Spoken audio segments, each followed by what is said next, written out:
지금 법인에 관한 솔루션 뭐 이런 것들에 대해서 지금 설명을 좀 드리고 있는데요. 이번에는 개인 임대사업 또는 뭐 개인 사업을 하는 것과 법인 사업을 하는 것, 이렇게 처음부터 법인 사업을 하는 것에 대해서는 뭐 이미 다 알고 있는데, 개인 임대사업을 법인 임대사업으로 바꿀 때 많은 세무사님들이 그런 말씀을 하신다 그래요. 그게 무슨 소용이냐, 별 실익이 없다. 그 다음에 두 번째가 법인 돈을 마음대로 갖다 쓰지 못해서 불편하다. 이 두 가지의 이유를 들어서 법인으로 가는 것에 대해서 상당히 꺼려하는, 또 뭐 별 필요가 없다, 하지 마라, 뭐 이런 이야기들을 하신다 그래요. 그래서 저한테 오셔가지고 그런 말씀들을 전달해 주시는 의뢰인들이 좀 계세요. 그래서 그 부분에 대해서 한번 좀 살펴보도록 하겠습니다.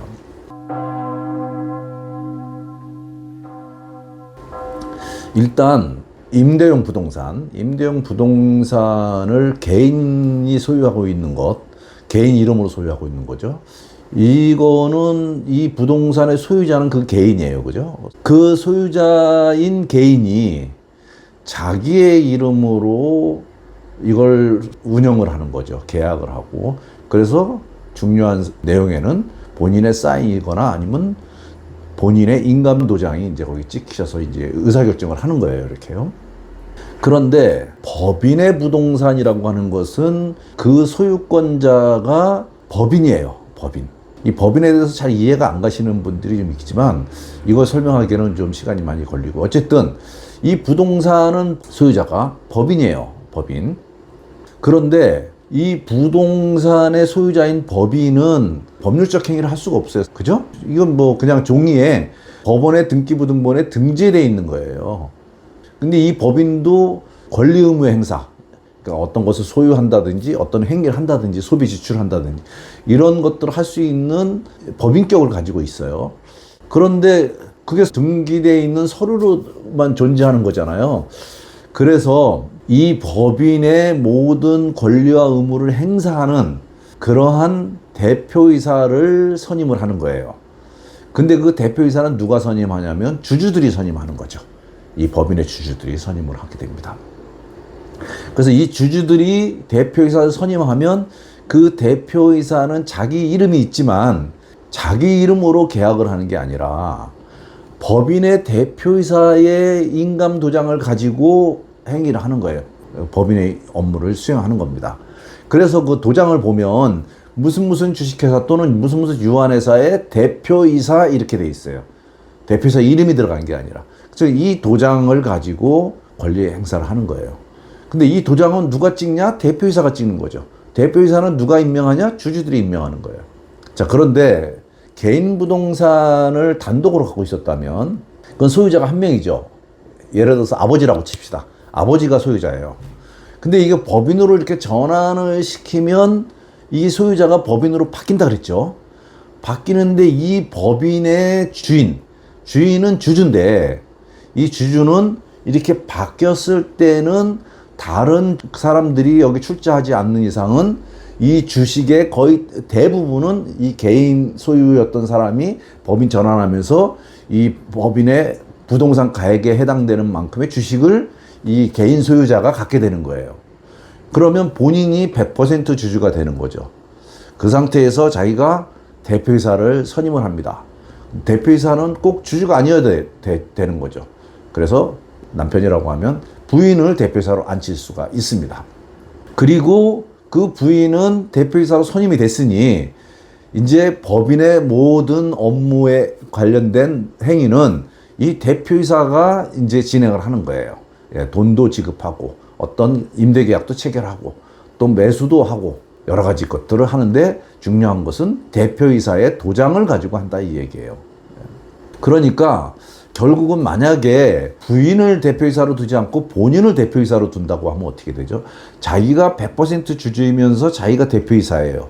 그러면 이 법인의 모든 운영권, 소유권, 이런 권리 의무 행사는 법인의 대표이사의 도장을 가지고 한다 그랬는데 그걸 누가 결정하느냐? 법인의 대표이사가 하는 거예요. 법인의 대표이사는 누구예요? 나죠. 100% 주주인 본인이 결정해 준 그럼 결국은 개인은 모든 법률 행위를 자기 개인 인감으로 하지만 법인은 본인이 법인의 대표이사 도장을 가지고 모든 권리 의무 행사를 한다는 거예요. 똑같아요. 결국은 똑같습니다. 그래서 소유주는 바뀌지만 결국 개인 부동산은 개인이 직접 소유하는 거고 법인 부동산은 법인을 통해서 간접 소유하는 건데 효과는 똑같다. 법률행위도 똑같다. 이렇게 보시면 될 것 같습니다. 재산의 종류도 바뀌죠. 내가 그전에는 부동산을 갖고 있었어요. 내 재산이 부동산이에요. 상업용 부동산, 빌딩. 이게 전체가 내 거였죠. 그런데 이걸 법인으로 바뀌면 이 소유자가 법인이 되는 거예요. 그러면 나는 원래 내 재산은 부동산이었는데 갑자기 이 부동산이 법인에게 넘겨가면서 내 재산이 없어지는 거죠. 그 없어지는 게 아니라 이 부동산이 일로 가면서 부동산 대신에 뭘 소유하게 되냐면 주식을 소유하게 되는 거예요. 뭐 주식이 어디서 나는 거죠? 신설법인, 그 새로운 법인이 발행을 해주는 거예요. 발행은 어떻게 합니까? 그것은 등록세를 내고 등기하면 자본금이 결정이 되고요. 그 자본금만큼은 주식을 발행해서 줄 수가 있는 거예요. 그 주식을 갖고 있는 사람이 이 법인의 주인인 거죠. 즉 법인의 주인인데 부동산은 법인 거니까 법인은 또 주주일 것이고 그러니까 간접 소유한다 이겁니다. 그래서 재산이 부동산에서 주식으로 바뀐다 하는 겁니다. 그래서 우리가 지난 영상에도 말씀드린 것처럼 부동산을 자녀들에게 잘라서 주기에는 여러 가지 복잡하다 그랬잖아요. 계약도 해야 되고 등기도 해야 되고 취득세도 내야 되고 또 그다음에 이거를 아주 잘게 잘라서 주기도 어렵지만 주식의 경우에는 한 주만 줘도 되고 10주를 줘도 되고 100주를 아주 잘게 잘라서 줄 수 있을 뿐만 아니라 넘길 때에는 계약서만 작성하면 된다. 취득세도 내지 않고 등기하지도 않는다. 그런 아주 간단하게 넘어갈 수 있다. 이제 이렇게 말씀을 드렸잖아요. 그래서 소유권이 부동산에서 주식으로 바뀐다. 법인으로 가면 그렇다는 겁니다. 조금 아까도 말씀드렸지만 개인의 경우에는 개인이 자기의 인장, 자기의 인감도장을 가지고 권리 의무 행사를 하지만 법인의 경우에는 대표이사가 법인의 대표이사 인감을 가지고 권리 의무 행사를 하는 겁니다. 그런데 그 대표이사는 누가 선임하냐? 주주가 선임한다. 근데 주주는 누구냐? 개인 부동산의 소유자였던 사람이 이 법인에 전환을 하게 되면 100% 이 사람이 갖는 거예요.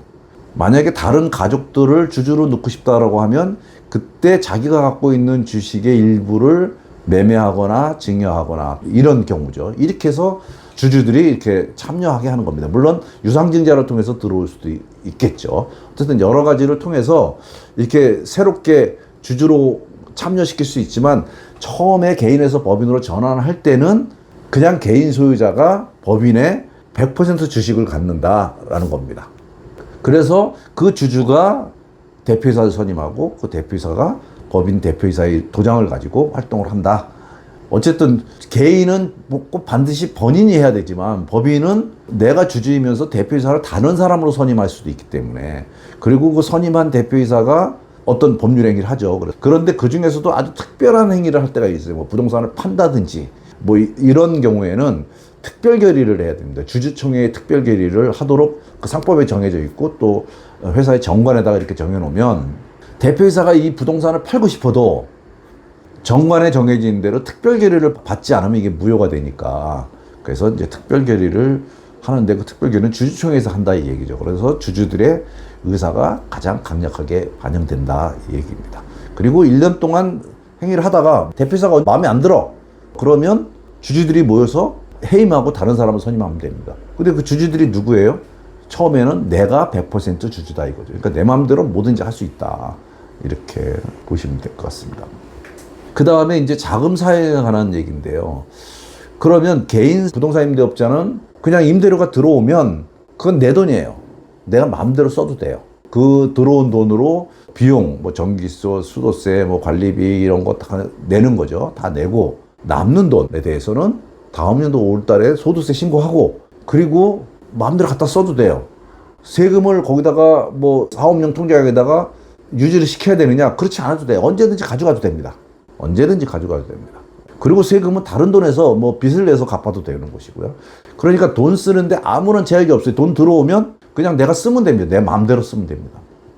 근데 법인은요, 돈이 법인으로 들어가는 거잖아요. 법인이 이 돈의 소유권자예요. 그래서 임대료를 법인이 받는 거예요. 이게 법인 돈이에요, 이거는. 근데 이 법인 돈을 그 주주인 내가 쓰고 싶다. 그러면 그 돈을 꺼내와야 되잖아요. 법인의 통장에서 꺼내와야 돼. 내 통장으로요. 근데 꺼내올 때 꺼내오는 방법 중에 가장 대표적인 게 뭐냐면 보수예요. 보수. 급여죠. 급여. 내가 급여를 결정해 놓으면 급여로 이걸 가지고 오는 겁니다. 예, 근로소득세 내고 가져오는 거죠. 또는 배당을 통해서 가져올 수도 있어요. 그리고 어떤 경우에는 감자를 통해서도 가져올 수가 있어요. 그래서 다양한 방식으로 이렇게 가지고 오면 그때부터 이건 내 돈이기 때문에 내가 마음대로 써도 됩니다. 그러나 법인 돈을 내가 마음대로 갖다 쓴다면 이거는 잘못하면 횡령이 될 수 있죠. 그러나 우리나라의 수많은 기업들이, 조그만 기업들이요, 이 대표이사가 돈을 이렇게 회사의 업무와 관계없이 가져가서 그거를 우리가 가지급금으로 정리를 해놔요. 근데 연말에 가지급금이라는 개정은 사실은 이제 회계 원칙상 없어야 됩니다. 그래서 적정한 걸로 이렇게 바꿔줘야 되는데 그대로 내버려 둔단 말이죠. 그래서 세법에도 업무와 무관한 가지급금의 경우에는 대표이사가 돈을 빌려간 걸로 봐서 거기에 대해서 이자를 법인이 받도록 이렇게 규정을 해놨습니다. 그러니까 대표이사 가지급금이라고 하는 규정을 둬가지고 회계사 장부에다가 기재를 하고 돈을 뭐 급여 외에, 배당 외에 급하게 쓸 돈이 있어서 갖다 쓴다. 그러면 커다란 문제가 발생을 하지 않습니다. 근데 과거에 이런 것까지도 막 그 무리하게 횡령으로 막 과세했던 사례가 있지만, 그러나 대한민국에서 가지급금 없는 회사가 거의 없습니다. 조그만 기업들은 거의 다 있어요. 예. 그럼 그걸 다 횡령죄로 집어넣을 수는 없는 거잖아요. 어쨌든 그렇게 돈을 회사로부터 빌려서 쓰고 그 다음에 소정의 이자를 내면 됩니다. 그 이자가 4.6%예요. 연 4.6%요. 4.6%의 이자를 내면 쓸 수 있다는 거예요. 그러나 임대업의 경우에는 가만히 생각해 보세요. 한 달에 임대료가 얼마가 나오고 비용이 얼마가 들어가서 남는 게 얼마다라는 것이 어느 정도 알잖아요. 이게 예산하기하고 똑같아요. 내년도에 내가 한 달에 얼마를 쓸 수 있다라는 것이 이 왁구가 딱 잡히잖아요. 그러면 그거를 급여로, 어느 정도 급여로 이렇게 책정해서 받아가시면 돼요. 그래요. 예산으로요. 근데 회사에다가 왕창 남겨놔야 되겠다, 돈을. 그럴 일은 별로 없잖아요. 물론 임대료가 많이 들어오고 내가 보수를 많이 받으면 다른 직업이 있어서 세금이 많기 때문에 나는 좀 덜 가져가겠다. 그러면 남겨놓을 수 있죠. 그러면 그때 그 남겨놓은 돈을 내가 가져오려면 결국 보수로 오든지 아니면 배당으로 오든지 아니면 감자로 갖고 가든지, 그것도 안 되면 일시적으로 가져오려면 가지급금으로 이자를 내고 가져오면 된다. 이런 것이 그 개인은 마음대로 갖다 써도 되지만 법인은 하나의 절차를 거쳐서 갖다 써야 된다라고 하는 이런 불편한 점은 있다. 그렇지만 못 갖다 쓴다라고 하는 것은 그건 잘못된 얘기다. 이렇게 보시면 될 것 같아요. 그래서 개인 부동산을 법인으로 이렇게 전환하는 것에 대해서 혹시나 이게 뭐 문제가 생기는 거 아니냐, 또 뭐 실익이 별로 없는 거 아니냐, 돈 마음대로 못 갖다 쓰는 거 아니냐, 이런 얘기가 있지만 사실은 그렇지 않다. 그리고 이게 개인에서 법인으로 전환해서 무슨 이득이 있느냐라고 하는 문제는 앞으로 이어지는 강의에서 아주 자세하게 설명을 드릴 겁니다. 그런 이득이 없다면 굳이 법인으로 넘길 이유가 없는 거겠죠, 당연히요. 그러니까 큰 이득이 있기 때문에 넘기라고 하는 겁니다. 예. 그래서 이제 그런 것들에 대해서는 다른 영상에서 자세히 설명하도록 하겠습니다. 이번 영상 여기까지 하겠습니다.